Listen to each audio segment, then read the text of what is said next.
urban resilience is extremely important in the communities, in the societies, because it makes the basis for societies to absorb the shock of disasters and different other happenings in the societies.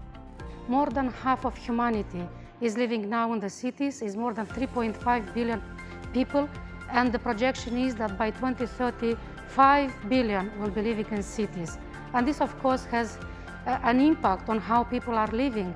Their access to water, to sanitation, to education, to health. I think urban resilience is important because I feel everything around us is urban.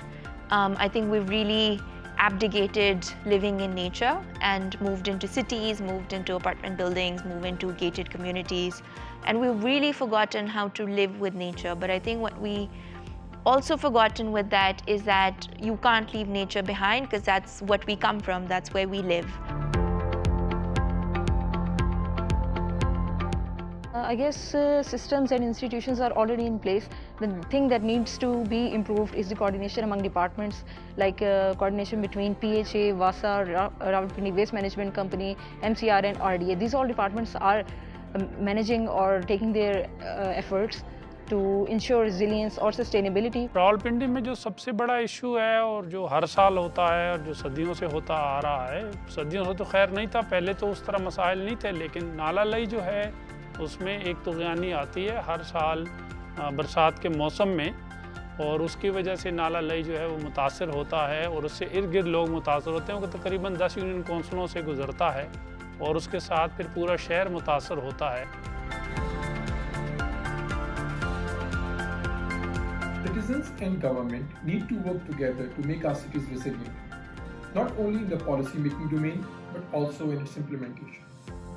When policies are made, citizens' input needs to be reflected in the policies, something we are trying to achieve today while making the urban resilience roadmap for the Raja Bazar area of Rawalpindi. Similarly, when the implementation of the project comes, both citizens and government needs to work together. This will ensure sustainability of the intervention. The role of public is currently, it's not enough. I would say it's almost 0%. So there is no institutional structure to incorporate the role of public in ensuring such kind of activities in the city. First, we have to run the awareness campaign among the people. कि लोगों को पता हो कि अगर वो garbage फेंकेंगे या बिल्डिंग मटेरियल फेंकेंगे नाला लई में तो उसके इफेक्ट्स क्या आएंगे। Secondly, अगर awareness के बाद है implementation. Now with this project, we are looking to develop a roadmap so that together the strategy for resilience is developed for Rawalpindi, where the risks will be analyzed, they will be prioritized, solution will be found so that people are less affected by disasters and can benefit better from the services and infrastructure that the city can provide.